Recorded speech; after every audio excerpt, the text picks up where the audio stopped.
The only people who know the importance of legs are footballers, Eliud Kipchoge, and Sankok. Because this leg, crooked as it is, have taken me to parliament without a single vote. I can assure you today, even when I go to church, I stay in Nampango. Because if they pray and this leg become okay, I will lose my seat of representing persons with disability. And I earn courtesy of this one. That's why I can be able to feed my family. In any case, I walk like any person. I walk upward. I don't walk in rivers like a car. You have seen me coming. The only thing I have to do is when we organize to go to a place, and you will use 1 hour and I will use 2 hours. I'll wake up 1 hour before you so that by the time you start your journey, I'm already halfway, so that we reach our destination at the same time. I was born in a family of peasant farmers. The normal pastoralists, we call them pastoral-nomadic farmers. So in a very poor family setup, you know, in Maasai, for you to be respected, you must have a huge number of livestock. But for us, I think my father had 7 cows and 28 goats and sheep. And for us boys, who are more than the cows, I was born just without any disability, just like any other person. And of course, the demand from my community is that it was a blessing to get a son, but a son who must be physically fit because of our way of life, moving livestock from one area to another one in search of pasture, water, and we may even move all the way to Tanzania. In the process of that movement, you must be able to defend your father's livestock from the attack of wild animals and from cattle rustlers.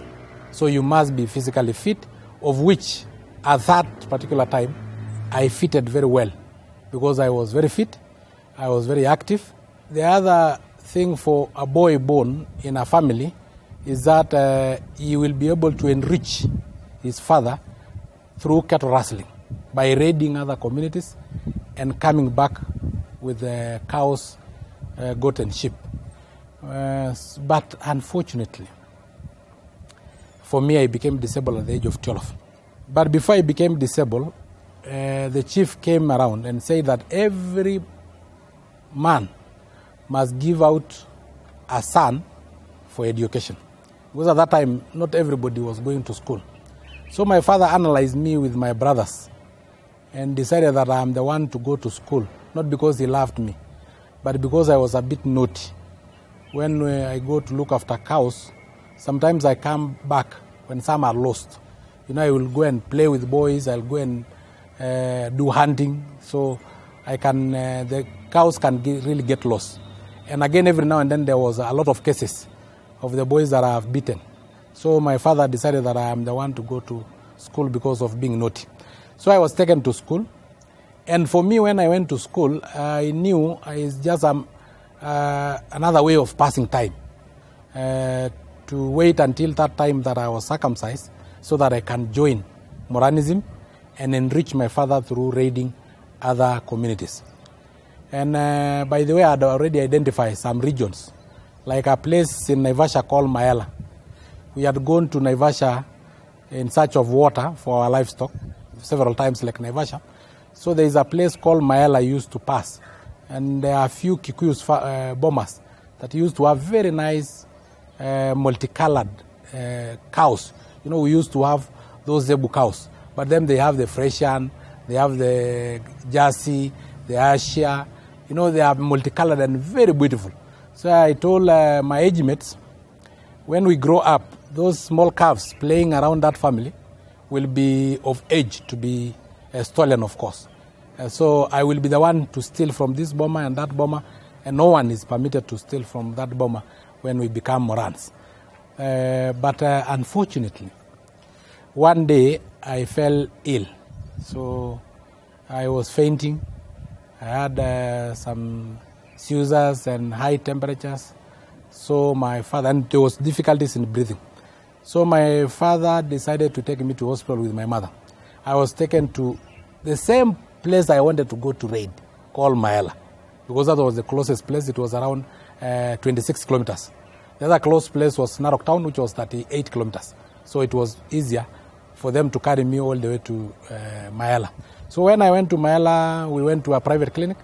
The doctor was a bit asleep. He was waken up. The first time, he did not come out. Second time, third time. The fifth time, he came out. And he examined me and injected me. And by the way, the temperatures disappeared. I started breathing very well, and I became okay. And we came back home. But early in the morning when I tried to get up, it was very difficult. My right leg was paralyzed.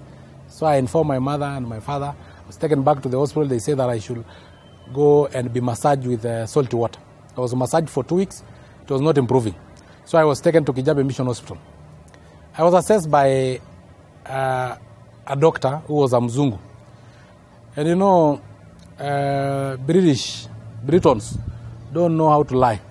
So after examination, he came out from another room with 2 crutches. He told me, learn how to use these ones because you'll use these ones throughout your life. So for me, that one was shocking news.